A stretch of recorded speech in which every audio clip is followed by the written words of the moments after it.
This is just a sample of the audiobook. To get the complete audiobook, access the link posted in the first comment.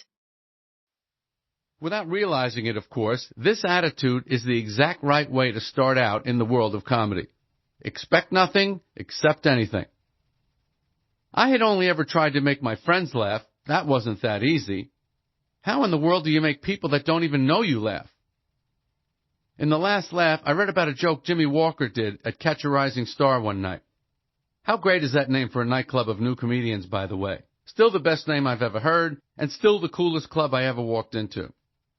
I love that it's the very first place I ever stepped on a stage to try and do comedy.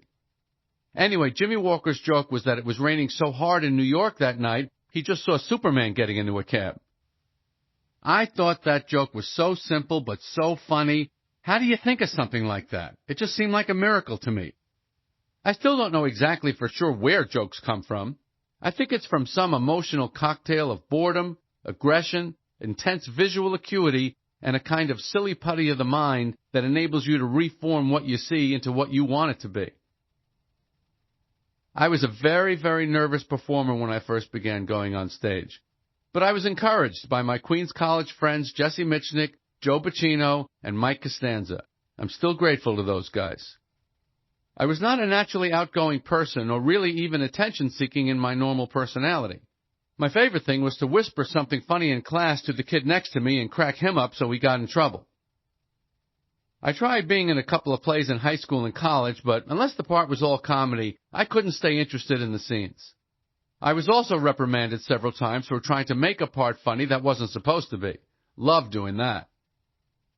Even in the early years of Seinfeld, I had difficulty focusing on the story aspects of the show. I would only perk up when Larry and I got to writing the dialogue and we needed funny lines for the characters to say. I got better at story structure as the years went on, but still find that kind of work a bit dreary.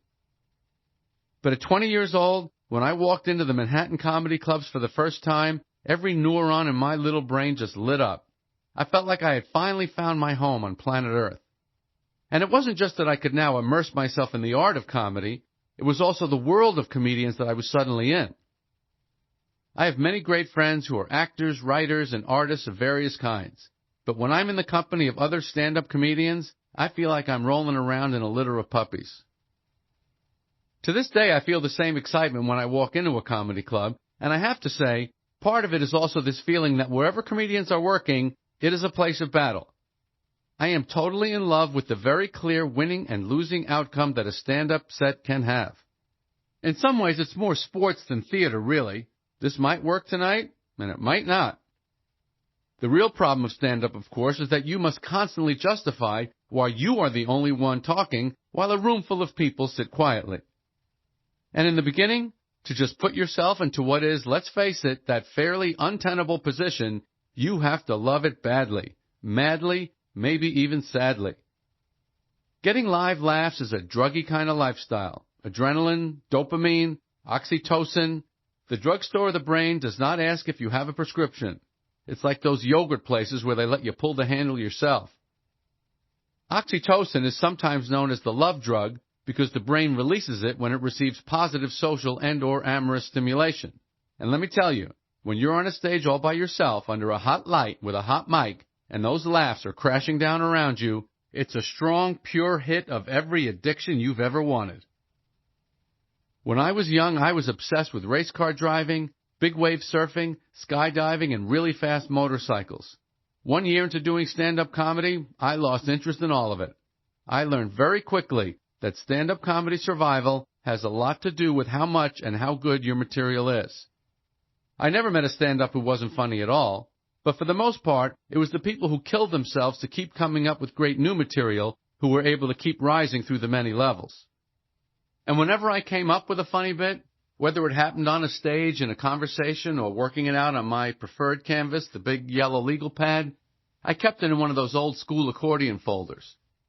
So I have everything I thought was worth saving from 45 years of hacking away at this for all I was worth. And I know for sure it was because I loved doing it so much that I was able to spend endless amounts of time on some of the silliest ideas you can imagine. And they're all here. Looking back, I like that I was successful. I'm happy I made money at it. But honestly, I swear I've really been in it for the laugh since day 1, day 2, and every other day, including today. I still go out to